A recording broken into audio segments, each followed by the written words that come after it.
Olá, queridos irmãos.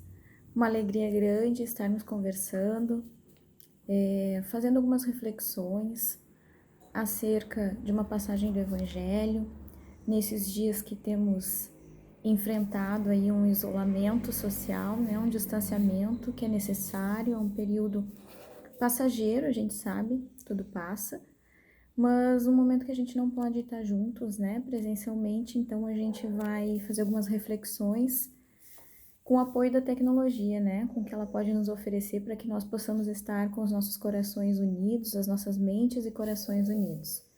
Então, a reflexão que a gente tem nesse momento é sobre uma passagem do capítulo 23 do Evangelho segundo o Espiritismo, Estranha Moral, no item 9, quando Jesus, né, ele traz uma passagem que foi anotada por Mateus, e que ele diz assim: não penseis que eu tenha vindo trazer a paz à terra. Não vim trazer a paz, mas a espada. Porquanto vim separar de seu pai o filho, de sua mãe a filha, de sua sogra a nora. E o homem terá por inimigos o de sua própria casa. Então, essa anotação de Mateus, ela aparece, né, num primeiro momento, como é que Jesus poderia, né, aquele modelo de amor, de serenidade, ele poderia nos trazer uma passagem dessas, né, dizendo que ele não teria vindo trazer a paz, mas teria vindo trazer a divisão, a espada, enfim. E aí a gente busca lá no Reformador, né, de junho de 1953, na página 142, um texto que a gente gostaria de estar refletindo juntos, para que a gente possa compreender efetivamente o que Jesus estava querendo nos dizer quando ele traz essa proposta da espada e da divisão. Então começa assim: na guerra cristã. E aí o título a gente já também se questiona: será que existe uma guerra cristã? Né? Que guerra seria essa? Quem abraça os princípios cristãos se converte em soldado daquele que nos disse: eu não venho trazer a paz, e sim a espada. Nessas palavras, o Senhor refere-se claramente à guerra em que nos achamos alistados para o serviço ativo. O campo belicoso, porém, permanece na intimidade de nós mesmos. A ação é contra nós, contra as comodidades do eu, contra a cristalização do nosso egoísmo multissecular.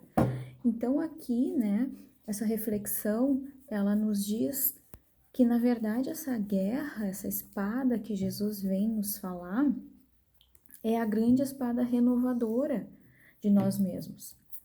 Que é necessário que nós nos analisemos, que nós iniciemos essa caminhada de construção do reino de Deus dentro de cada um de nós. E que pela nossa imperfeição, isso se choca com muitos dos nossos hábitos, das nossas atitudes, que até então nós trazemos daquele homem velho, mas que é necessário que nós nos renovemos, que nós trabalhemos, iniciemos essa guerra interior pela nossa renovação. E continua aqui: o plano de combate jaz estruturado no Evangelho Redentor, cujas indicações deveremos realmente viver se buscarmos triunfo. Então, o caminho é o Evangelho, é todos aqueles ensinamentos que Jesus nos trouxe e que nós ainda, passados mais de 2000 anos, temos dificuldade de praticar. As nossas armas, por isso, na defensiva contra os inimigos gratuitos e naturais, que a nossa posição acordará, são invariavelmente o amor, a compreensão, a piedade e o auxílio incessantes. Então aqui traz também um pouco dessa divisão que Jesus falava. Porque muitas vezes nós estamos acomodados, né? Nós estamos numa zona de conforto, nós não queremos mudar, nos modificar, porque isso exige um esforço. Mas quando a gente começa a fazer esses pequenos esforços, quando a gente começa a se dedicar, quando a gente começa a trabalhar por nos reformar, talvez a gente colhe incompreensão daqueles que ainda não compreenderam. essa necessidade. E aí está a divisão que Jesus falava. Reconhecemos, pois, que o discípulo da Boa Nova é alguém que se bate contra as deformidades espirituais de si mesmo, trabalhando constantemente pela própria melhoria, de modo a atingir a vitória sobre si próprio, a única que efetivamente constitui a glória do Espírito imperecível para a vida abundante. Achamo-nos, desse modo, em luta áspera, na fortaleza do próprio coração, informados de que não é possível a movimentação de nosso trabalho fraternal sem inimigos, em tarefa ativa, por expulsar os velhos sentimentos delituosos que se aninham em nossa alma, sob a capa respeitável da dignidade pessoal e a fim de incorporarmos à vida íntima os ensinamentos vivos do Mestre Salvador. Então aqui ele traz novamente essa questão, né? Porque quando Jesus esteve entre nós, ele também encontrou aqueles que se opuseram às suas ideias. Então ele coloca aqui como inimigos, né? Na verdade não é aquele inimigo ferrenho e que a gente tem que alimentar esse sentimento. O que nos fala aqui, na verdade, é que nós vamos encontrar resistências, oposições, e isso é natural do processo. Mas que nós não alimentemos isso no nosso coração, que nós possamos agir como Jesus, porque apesar de ter tido os inimigos, ele sempre amou a cada um, porque ele sabia que isso era uma condição transitória, momentânea. As nossas imperfeições, elas vão passar à medida que nós formos nos transformando. E, notificados de que ele mesmo, por amar-nos e servir-nos, não conseguiu escapar ao extremo sacrifício, busquemos eleger a humildade perante o orgulho, o silêncio diante do mal, o serviço à frente do ataque e a serenidade ao lado da violência, por normas ideais de trabalho, no testemunho de reconhecimento ante a graça recebida para alcançarmos, valorosamente, a vitória real na estrada sublime da cruz, em plena ascensão para a vida maior.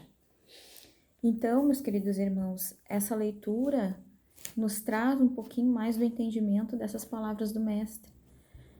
E que nós tenhamos essa força de vontade, né? Que possamos empenhar o nosso esforço na construção do reino de Deus dentro dos nossos corações. Que nós possamos nos olhar como irmãos, especialmente, né, nesse chamamento, nessa grande oportunidade que estamos tendo nesse momento, que é o grande momento da transição e é onde nós deveremos dar o nosso testemunho de tudo aquilo que nós já temos aprendido na teoria, mas que agora somos convidados a praticar no nosso dia a dia. Então, com essas reflexões, nós desejamos muita luz, muita paz, muito esforço e trabalho para cada um de nós, que nós possamos levar sempre uma palavra de esperança, de coragem, de alegria a todos os nossos irmãos. Então, um beijo grande para vocês, obrigado pela oportunidade, por estarmos juntos, próximos, e que logo, logo nós possamos retornar às nossas atividades, né, e possamos nos abraçar novamente. Um grande abraço a todos.